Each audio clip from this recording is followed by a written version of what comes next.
Sifa ya mwaya ni kujikubali kwa kila kitu alichonacho na kila ambacho hana, hata kama hana nyumba. Ila kama mwenye nyumba umempangisha mwaya, usimletee dharau. Unaweza ukawa unamdai kodi yako vizuri tu, ila anavyokujibu, hata kama ulikuwa na lengo la kumpa siku 3 mbele, unampa mwezi, kwamba nikikutizama wewe nikatizama kaka nyumba, naona kweli mnaendana, lakini mimi siendani na nyinyi. Na hayo ndio makosa tunayofanya sisi matajiri, kupiga stori kidogo na masichini, wanaona tunalingana nao.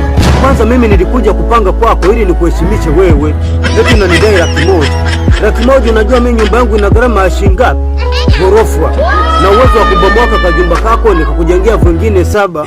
Yaani watu ambao wanaongea sana kwa maneno hawana vitendo. Lakini ukimpangisha Mkuria, lazima ukae na kila sababu ya tatizo litakalotokea. Kwamba Mura, mbona umeme hauwaki Mura? TANESCO amekata umeme babangu. TANESCO amekata umeme. Siwaambia warudishe. Mimi umempangisha chumba cha umeme, rudisha umeme Mura. Na kawaida ya kodi huu inakaa sana ukilipa miezi 6 mpaka 12. Mkuria analipa mwezi mmoja alafu anataka hudumu. Mwambie kodi imeisha. Hata Mura, kodi nimelipa juzi na naambia kodi imeisha. Muita maranyu unaanza kuleta matani. Kwa hiyo mwenye nyumba chagua, umpangishe Mkuria upigike au mpangishe mwaya udharauli. Shenzi kabisa.